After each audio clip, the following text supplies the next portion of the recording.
As Reverend Shankari mentioned, today is the fifth and the final message in the series exploring the 5 elements as portals into the awareness of the all-pervasive presence of Spirit right where we are. And this exploration, stopping, looking, seeing, experiencing, connecting, helps restore our spirit, really, our energy, helps us connect to life, renews our hope, I think, and gives us peace because we're accessing the peace of our own essence. So today's message is discover unbounded delight, the freedom that comes to us as we know our own wholeness. Everything in nature, as I've been saying, as we've been going along in this series, is composed of the 5 elements, including our bodies and our minds. No separation. All of it. And this is a wonderful way, those of us who are here outdoors, to really contemplate that, to really experience that earth, water, air, fire. Today, space or ether, the most subtle element. Focused contemplation on any of the elements can be a portal for us into the heart of reality, can reveal to us the all-pervasiveness of Spirit. And as I mentioned, that delight that accompanies our experience of our innate wholeness. So today we're focused on Akash, the Sanskrit word for space or ether. It means not visible. And it can also mean sky or space. It's the most subtle element, the invisible field that then becomes an opening to possibility on all levels. So space can be physical space, it can be mental space, sometimes which we really want, right? Can be mental space, can be spiritual space. Space has the attribute of all pervasiveness, unbounded quality. And it is space that allows the other 4 elements to arise and express, like open up a space.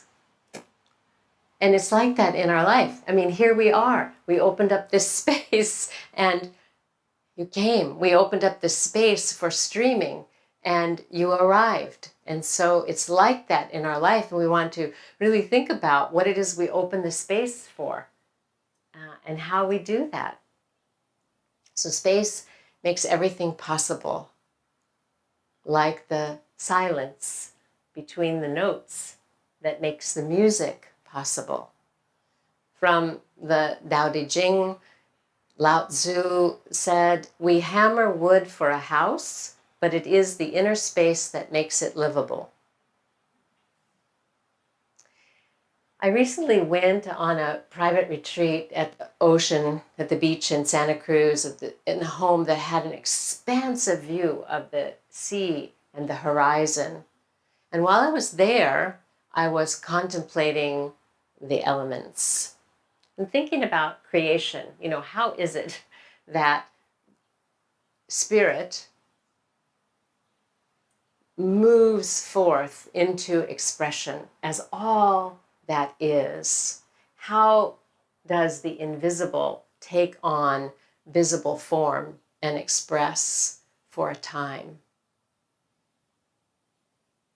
We don't usually think about that so much because we're busy doing other things, but that is the ebb and flow of life in this realm. And so every day when I was there at this beach house with a marvelous view, I watched the seashore. And in the early morning, people would start to arrive. Many people with dogs. I didn't see any with their cats. There's probably a reason for that. Pairs of lovers, groups of friends, families, would walk by, or they'd settle in, set up a kind of camp for the day. Some of them maybe putting up a cover, build fires, run back and forth, kiss, make out, play, rest, read a book, all of that going on in front of my view. And like the tide that would flow in and out at sunset, the beach would start to clear. By the end of the day, it was empty again. The next morning, the parade of people, this time different ones, would start all over again, coming and going, appearing, disappearing. And as I was watching this, I recalled this chant that was sung by Paramahansa Yogananda called, "When my dream's dream is done." And the song begins with this soulful wondering, whence do they come here? Whence do they come here? And then it says, whither do they flit away? It's a poignant reflection on the brevity, really, of our time here and the seeming mystery of our journey. Where do we come from? Where do we go? And when I returned from my beach retreat in Santa Cruz, I was talking with my husband Amarnath, sharing with him about this deep vision that I had as I was watching people arrive and depart, and thinking about these haunting lyrics from Yoganandaji's chant. You know, where do they come from? Where will they go? And Amar said, "Oh, that's easy. They come from San Jose." And they all go back there at the end of the day. The disciplines of yoga are designed as a method of subtilization. I'm not sure that's a word, but it describes what yoga does. In other words, it's a method that helps us see and perceive, discern, experience, and realize what is not visible. It shows us how to do that step by step. So in this exercise, the exercise that we've been doing for these few months, you know, we study the elements and we inquire, you know, what are they? Where are they? Where did they come from? And what is beyond them? What is the origin of all this? Where is it coming from? In the Chandogya Upanishad, Svetakketu asks his father about this. He wants to know more about the divine self, the divine reality. And he says, you know, "Father, please tell me about this reality, about this self." And his father says, "Okay, I will. Bring me a fruit from the Nagrodha tree. Nagrodha tree. I think it's like a banyan. Here it is, sir." His father says, "Break it open. What do you see?" The son says, "I see the seeds, Father, and they are all exceedingly small." Father says, "Break one open. What do you see?" Son says, "Nothing at all." Father says, "That hidden essence you do not see, from that the whole tree will grow." There is nothing that does not come from the one. Of everything that is the inmost self. That is the truth. That is the self supreme. You are that, Svetakketu. You are that.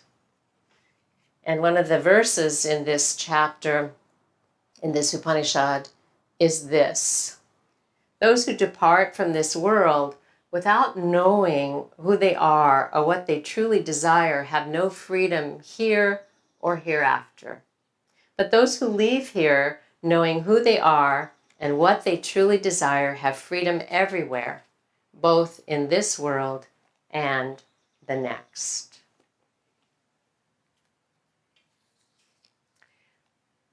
All of nature, which includes space, changes. So we ask, well, what is beyond change and phenomena? What is beyond what we can see? Through discernment, our intuition, and our direct experience in superconscious meditation, we realize, well, I am. I am that supreme consciousness, the witness to all that is changing, remains itself unchanged. Think of yourself in your life, how you have changed through time. Once you were a baby, a teenager, here you are. But all the while, there is that which you are, which has not changed, which has witnessed the change from baby to toddler to teenager to adult and so forth. The witness of the journey. We are that, the capital T, as the teachings say, that which is beyond change, birthless, deathless, spirit.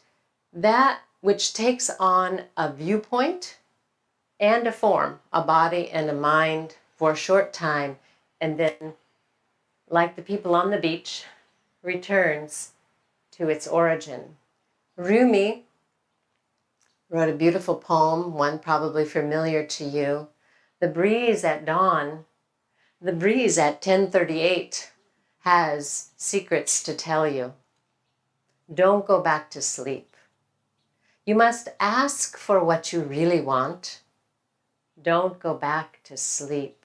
People are going back and forth across the doorsill where the two worlds meet. People are going back and forth across the doorsill where the two worlds meet. The door is round and open. Don't go back to sleep.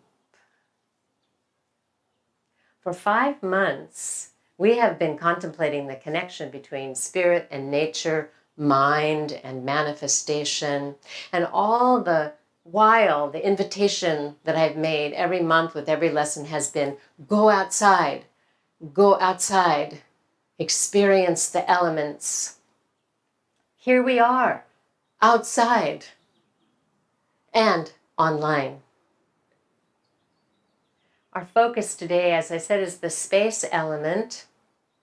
And here we are outdoors under the spacious oak tree. If you want to know about space, ask the oak. Or if you're online, ask the room that you're in.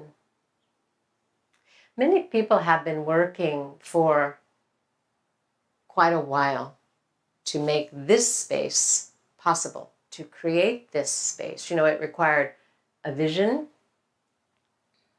financial support, lots of people, asphalt removal, garden plan and vision, planting, pavers to keep the tree healthy so the water can go through, sound system, cameras, and what a miracle we can be out here and it can still be streamed to people in other countries, in other parts of the US. Isn't that amazing? It's a wonderful thing. Volunteers, many volunteers made this possible. Many things came together to make this moment in time and space possible. A space was created. It was intentional, and it has energy beyond what we envisioned, what we could imagine. And it's always like that in life when we open to a possibility and we create a space in our life, whether it's a space for a relationship, a space for a meeting, a space in mind and consciousness. When we do that, when we open to divine possibility, grace comes to meet us, and what we receive is always more auspicious than what we could have imagined.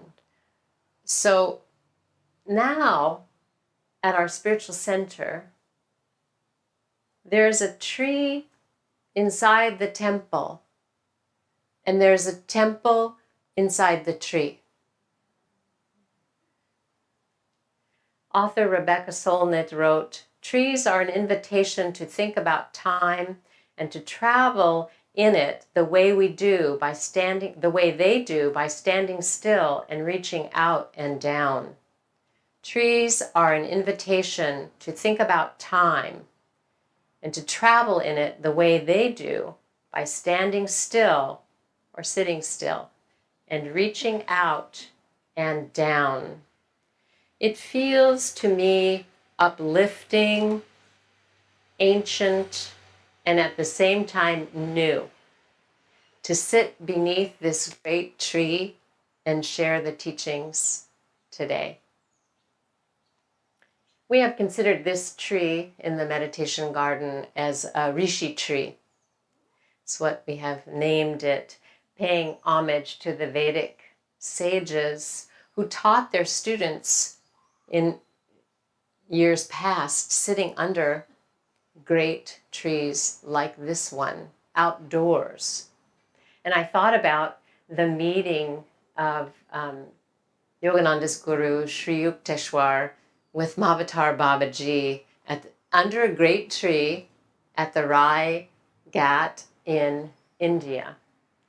And when Sri Yukteswar met him there under the tree, he also wanted to offer him something. And so he invited Babaji and his students to come to his home, which was just down the lane. But Babaji declined, and he said to Sri Yukteswar, "We are under the tree people. We like to sit under trees." And so that comes to you from your spiritual ancestors. And that's what I mean by there's a spiritual auspiciousness that threads through the way that we open to divine possibility. And it comes and it lifts us up and it blesses us. We discovered our old banner behind me.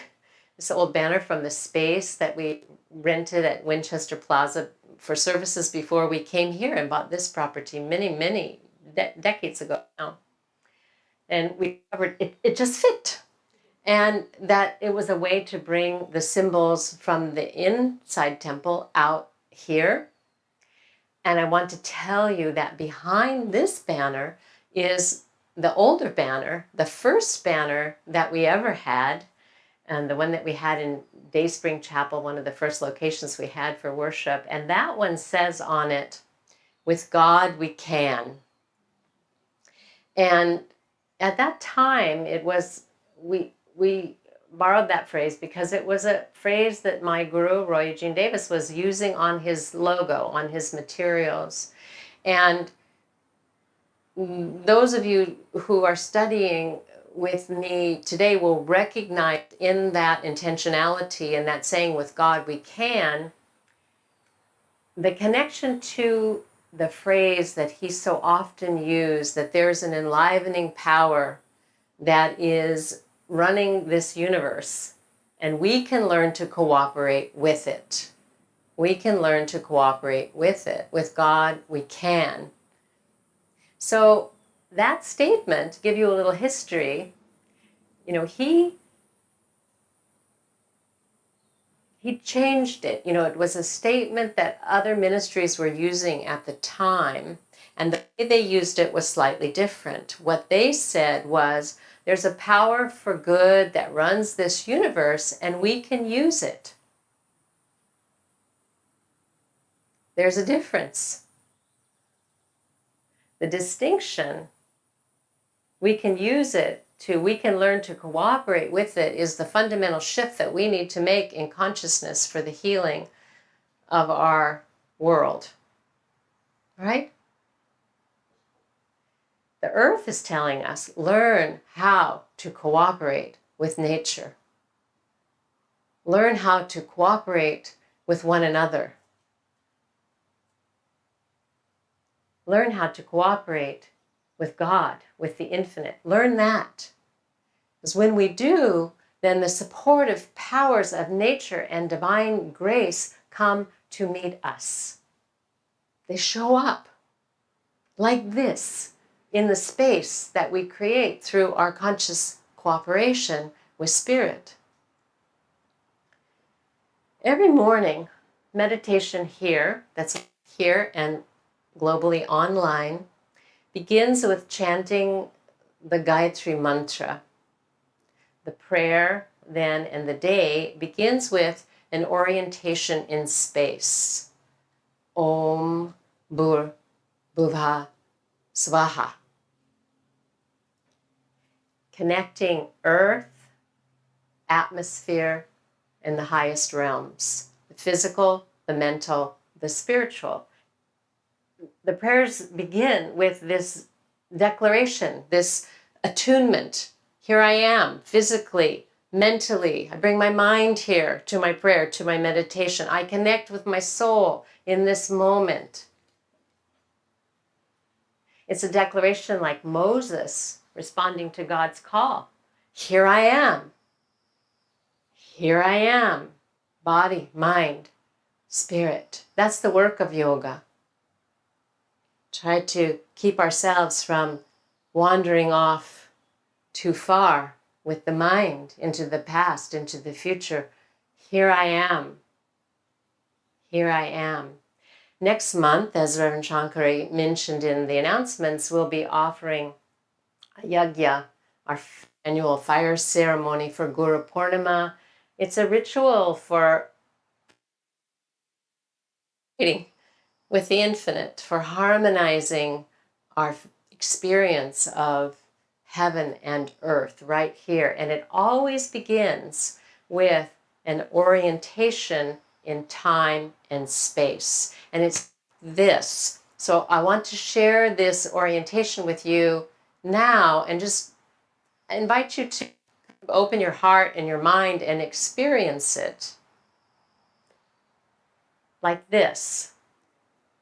On this day of June 12th, in the year 2022, at 10:49 a.m., we are here at the Center for Spiritual Enlightenment, in the Meditation Garden, in the Oak Tree Temple, in San Jose, California, Santa Clara County, United States of America, North America, in the Western Hemisphere, on planet Earth, in the solar system, in the outer spiral arm of the Milky Way galaxy, in the known universe.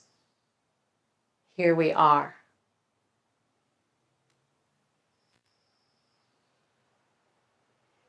So I think of the story of Jesus touching the ground. This is like scribbling on the ground when he was in a moment needing discernment. I think of Buddha touching the earth as his witness to his moment of enlightenment. We arrive, that full circle in time and space. Here,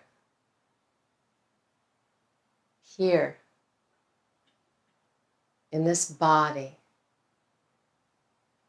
at this time, in this place, in this moment. And we acknowledge that what we really want, as Rumi said, what we really want is here now, available to us. It is always available to us here and now, not in the past, not in the future, here and now. There's a Zen saying, if you don't find enlightenment here, where will you find it? If you don't find happiness here, where will you find it? If you don't find peace here, where will you find it? If you don't find freedom here, where will you find it? Possibility arises, discernment arises, and grace appears as we create a spiritual space by arriving, by becoming present, here, now. Om.